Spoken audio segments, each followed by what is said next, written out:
Hello student, welcome to our channel Topper Me. This is an online learning platform. यहाँ हम देख रहे हैं महाराष्ट्र स्टेट बोर्ड की क्लास 8 उसका मैथमेटिक्स सब्जेक्ट।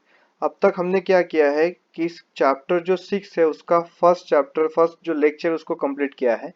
थोड़ा सा लंबा हो गया था क्योंकि बहुत इंपॉर्टेंट है ये चैप्टर, ठीक है।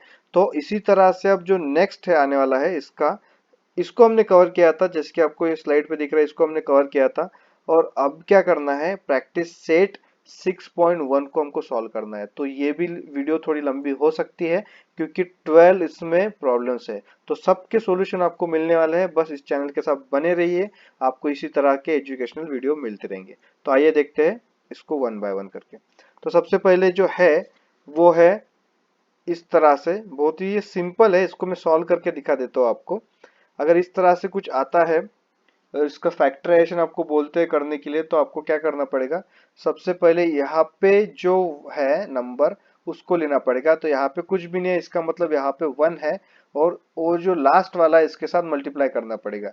और यहाँ पे मैंने मल्टीप्लाई किया तो मेरा आ गया 18। अब 18 को इस ऐसे नंबर दो ढूंढो कि उनका मल्टीप्लिकेशन 18 आए, और प्लस और माइनस किया तो उनका जो क्या बोलेंगे हम, प्लस या माइनस किया तो उनका जो भी प्रोडक्ट जो भी आंसर है वो 9 आए। ठीक है, +9 आना चाहिए, +9 आना चाहिए, ठीक है। तो हमको क्या करना पड़ेगा अभी, इस तरह से फैक्टर निकालने पड़ेगा। तो 6 और 3 का फैक्टर, 6 और 3 के ये दो मैंने फैक्टर्स निकाल लिए। जैसे 6 इंटू 3 किया तो 18 मिल जाता है, और 6 प्लस 3 किया तो 9 मिल जाता है, ठीक है। ये दोनों भी कंडीशन सेटिस्फाई होगी। तो इसको लिख लेते हैं इसको इस तरह से, ठीक है। तो अब क्या करना है, 9 की जगह पे ये दो फैक्टर से उसको लिखना है, 6x, ठीक है। तो यहाँ पे थोड़ा सा 3 लिख लीजिए, आपको आसानी जाएगी, ठीक है। उसके बाद 6x+18, ऐसे मैंने क्यों किया, क्योंकि कॉमन निकालने हैं ना, तो कॉमन के लिए किया मैंने, ठीक है। आपको वो समझ में आ जाएगा। अगर आपने गलती से इस तरह से लिख लिया, थोड़ा उल्टा लिख लिया, तो कॉमन नहीं निकलेंगे। जैसे कि मैं अभी आपको कॉमन निकाल के दिखाता हूँ। इनमें कॉमन क्या निकलेगा, इनमें कॉमन निकलेगा x, ठीक है। ये मेरा कॉमन निकल गया x, और यहाँ पे क्या बचेगा, सिर्फ x। और यहाँ पे आएगा प्लस, यहाँ पे आएगा सिर्फ 3, ठीक है। ये निकल गया कॉमन। अब प्लस, अब इन दोनों में कॉमन क्या निकलेगा, इन दोनों में कॉमन निकलेगा 6, ठीक है। अब 6 को कॉमन निकाल लिया मैंने, यहाँ पे बचेगा x। और यहाँ पे क्या बचेगा, 6 को 18 को 6 से डिवाइड किया तो 3, ठीक है। इस तरह से ये कॉमन निकल गया।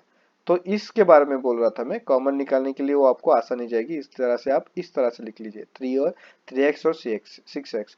तो अब ये यहाँ पे देख लीजिए, जो भी ब्रैकेट के बाहर है, जैसे कि ये x, इसको एक ब्रैकेट में रख लीजिए, प्लस 6 हो गया ये 6।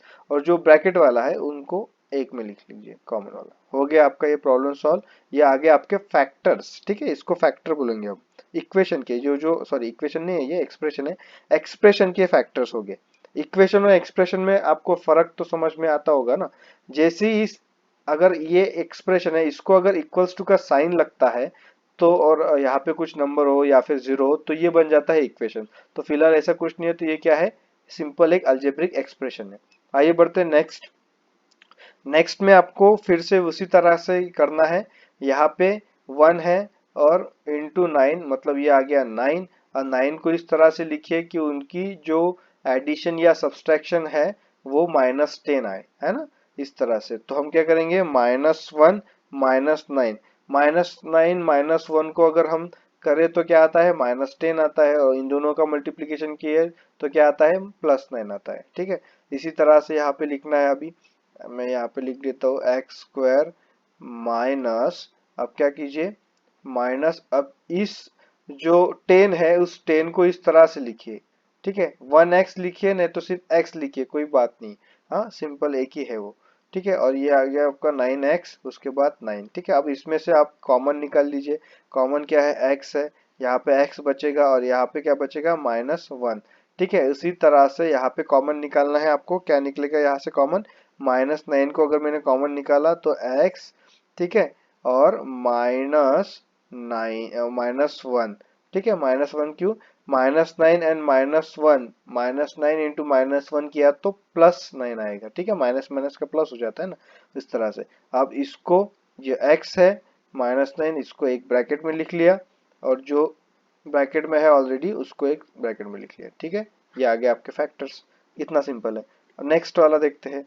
नेक्स्ट वाला थोड़ा नंबर बड़ा है, लेकिन इसको देख के डरिए मत, क्योंकि बहुत ही सिंपल है ये। क्यों, देख लीजिए क्यों। क्योंकि सबसे पहले सिंपल क्या है, सबसे पहले इसमें कोई निगेटिव वाला साइन है ही नहीं, ठीक है, तो आपको जो भी निकालना है वो प्लस में निकालना है, ये हो गया सिंपल वाली बात। उसके बाद ये सिंपल क्यों है, देख लीजिए, यहाँ पे 1 है और यहाँ पे 144 है, इसका मतलब 1 इंटू 144 आएगा, इसका मतलब सिर्फ 144 ही आएगा। और इसके फैक्टर्स निकालने हैं, 144 फैक्टर। अब क्या है, 12 का जो स्क्वायर है वो 144 है, इसका मतलब क्या आएगा, यहाँ पे 12 इंटू 12 किया तो क्या आएगा, 144 है ना, और 12 प्लस 12 किया तो क्या आएगा, 24। इतना सिंपल है ये, ठीक है। इस तरह से आप लिख लीजिए। अब इधर वाला 12 उधर जाए, इधर वाला 12 उधर जाए, कोई भी दिक्कत वाली बात नहीं, किधर भी कोई भी 12 लिख सकते हैं आप। जैसे कि ये वाई स्क्वायर हो गया, उसके बाद 12y प्लस 12y प्लस 144, ठीक है, इस तरह से। अब कौन सा 12 किधर है, क्या फर्क पड़ने वाला है, सही, दोनों भी सेम ही तो है, ठीक है। अब इसमें से क्या करना है, आपको y को कॉमन निकालना है, तो यहाँ पे बचेगा y प्लस 12, और यहाँ से आपको 12 को कॉमन निकालना है, ठीक है। तो यहाँ क्या बचेगा, y प्लस 12, 12 को मतलब 144 को 12 से डिवाइड करना है, तो डिवाइड करेंगे तो क्या मिलेगा आपको, फिर से 12 ही मिलेगा, क्योंकि 12 इंटू 12 किया तो 144, ठीक है। और यहाँ पे जो उसके फैक्टर्स आएंगे तो वो आएगा y प्लस 12, और नेक्स्ट जो फैक्टर है वो है y प्लस 12, इस तरह से उसके फैक्टर्स है ना, सिंपल। ठीक है, तो आइए देखते हैं नेक्स्ट क्या है हमारा। नेक्स्ट जो है, नेक्स्ट वाला थोड़ा सा डिफिकल्ट लग सकता है आपको, क्योंकि क्या है, यहाँ पे एक नंबर है, यहाँ पे एक नंबर दिया हुआ है, y के पहले 5 और लास्ट में क्या है, इधर 10 है ना, यहाँ पे 10 है, यहाँ पे 5 है। तो इसका सॉल्यूशन मैंने आपके लिए रेडी किया है, आप उसको देख लीजिए। ये आ गया आपका सॉल्यूशन, ठीक है। और इस प्रॉब्लम को थोड़ा सा इंपॉर्टेंट मार्क कर लीजिए, 2 स्टार लगा दीजिए इसको। हाँ, जब भी एग्जाम को जाओ तो इसको अच्छी तरह से रिवाइज कर लेना। क्यों, अब यहाँ पे देख लीजिए, ये है 5, यहाँ पे है 10, और इसको मैंने इधर सॉल्व करके दिखा है, 5 इंटू -10 किया तो -50 आता है। इसके फैक्टर निकालो तो 10 और -5 आता है, ठीक है, 10 क्या आता है और -5 आता है, 10 इंटू -5 किया तो क्या आता है आपका, -50, ठीक है। और 10 में से 5 गया तो क्या आता है, 5 प्लस 5, है ना, इस तरह से। तो इसी तरह से मैंने इनको, उन दोनों को यहाँ पे लिख लिया है। उसके बाद इसके कॉमन फैक्टर्स निकाले, 5y कॉमन निकल जाएगा, y प्लस 2 हो जाएगा, यहाँ पे -5 कॉमन निकलेगा, y प्लस 2 हो जाएगा। उसके बाद यहाँ पे 5y और ये 5 यहाँ पे लिख लिया मैंने, ये वाला और ये वाला एक ब्रैकेट में लिख लिया। उसके बाद y प्लस 2 एक ब्रैकेट में लिख लिया, ठीक है। अब ये 5y इसमें भी 5 क्या है, कॉमन है, तो उसको भी मैंने 5 को कॉमन निकाल लिया, तो ये इस तरह से दिखेगा, ठीक है। थोड़ा सा डिफरेंट है, बाकी तो पूरा सिंपल है। एक बार आपको समझ में आ गया तो कोई दिक्कत वाली बात है नहीं, ठीक है। मैं इसको थोड़ा सा क्लियर कर देता हूँ, आप इसका स्क्रीनशॉट निकाल लीजिए और कॉपी में नोट डाउन कर दीजिए। नेक्स्ट की तरफ बढ़ते हैं, क्योंकि प्रॉब्लम बहुत है, 12 प्रॉब्लम है और जल्दी से आपको निकालने हैं, तो इसलिए मैंने सॉल्यूशन पहले से ही प्रोवाइड कर दिए। ये आ गया आपका सॉल्यूशन नाचते हुए।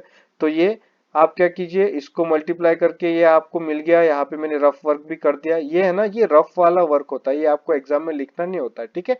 आपको लिखना क्या है, फाइनल जो आता है ना, उसके जो फैक्टर्स आते हैं -5 और 5, -7 और 5, बस वो लिखना है। तो सॉल्यूशन मैंने आपको प्रोवाइड कर दिया है। पर्टिकुलर एग्जाम्पल में अगर कोई आपको मेजर डिफिकल्टी है या फिर कोई डिफिकल्टी है तो कमेंट बॉक्स में उसको लिख दीजिए, मैं उसको फिर से आपको एक बता दूंगा, छोटा सा वीडियो बना दूंगा, तो उसमें आपको वो डिफिकल्टी क्लियर कर दूंगा, अगर नहीं समझ में आया तो। अगर समझ में आता है तो वेरी गुड, उस तरह से भी लिख सकते हैं कि सर हमको समझ में आ गया। तो इसका सॉल्यूशन, ये आ गया आपका सॉल्यूशन।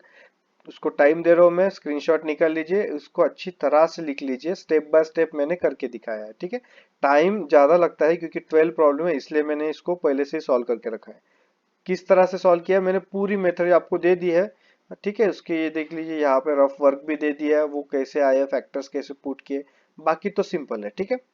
में इंपॉर्टेंट वर्ड क्या होता है, ये फैक्टर्स निकालना। इधर वाला जो रफ वाला वर्क है ना वो इंपॉर्टेंट है, वो अगर आपको आ गया तो बाकी तो पूरा सिंपल है। आइए नेक्स्ट देखते हैं। नेक्स्ट है, इस तरह से आएगा, ठीक है, इसकी भी स्क्रीनशॉट निकाल लीजिए, ठीक है। अब नेक्स्ट 9 का, 9 का भी इस तरह से आएगा, सिंपल ही है 9 वाला, ठीक है। सबसे पहले ये जो 3 है और ये 15 इनका मल्टीप्लिकेशन कर लेना, वो हो जाता है 45, और उन दोनों के फैक्टर्स निकाल लेना 9 और 5, ठीक है। और अगर बीच में ये प्लस प्लस है तो इक्वेशन और भी हमारा सिंपल हो जाता है, क्योंकि माइनस का तो कोई झंझट रहता ही नहीं है इसमें, ठीक है। नेक्स्ट, नेक्स्ट के भी मैंने सॉल्यूशन दे दिए हैं, वो भी आप अच्छी तरह से लिख लीजिए, समझ के लिख लीजिए, ठीक है। कॉपी पेस्ट मत कीजिए, क्योंकि एग्जाम में तो आपको कॉपी पेस्ट करने को नहीं मिलेगा, है ना। ऐसा कुछ करोगे तो दिक्कत में आ जाएंगे।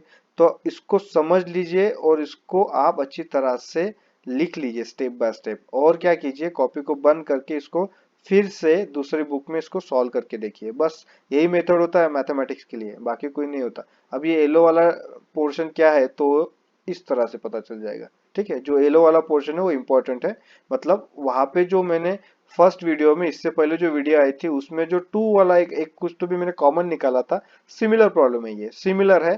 स्टेप बाय स्टेप मैंने लिख के दिया है यहाँ पे भी, इस तरह से आप लिख लीजिए और चेक कर लीजिए। तो सबसे पहले ये इक्वेशन बहुत बड़ा है ना, 20, 26 और 8, इसको मैंने छोटा कर लिया, क्यों? क्योंकि सब में 2 कॉमन है, सभी जो नंबर है वो इवन नंबर है, इसका मतलब उसमें 2 कॉमन है। तो मैंने 2 को कॉमन निकाल लिया, उसके बाद ये इक्वेशन हो गया छोटा। जैसे ही ये छोटा हो जाता है तो ये इक्वेशन को फिर मैंने इस तरह से इसको लिख लिया, 10 into 4, और फिर उसके बाद उसके फैक्टर्स लिख लिए, तो यहाँ तक के वो आ गया। और जो कॉमन वाला 2 होता है उसको सिर्फ यहाँ नीचे नीचे लेके लाना है, बस उसको कुछ करना नहीं है आपको, ठीक है। उस तरह से रहेगा। चलिए नेक्स्ट वाला देखते हैं। नेक्स्ट वाला भी सिंपल है और शायद ये लास्ट वाला है, ठीक है। तो इसी तरह से वीडियोस आपको मिलते रहेंगी, सॉल्यूशन मिलते रहेंगे, बस इस चैनल के साथ बने रहिए, ठीक है। नेक्स्ट जो वीडियो आएगा तो उसमें आप फैक्टर्स देखेंगे, फैक्टर्स जो है ए क्यूब प्लस बी क्यूब वाला, और उसके उसी तरह से वो वीडियोस रहेंगे, ठीक है। अगर आपने चैनल को सब्सक्राइब नहीं किया तो सब्सक्राइब कर लीजिए, दोस्तों के साथ शेयर कर लीजिए, लाइक कर लीजिए। Thank you so much for listening me, thank you so much for your love and support. God bless you.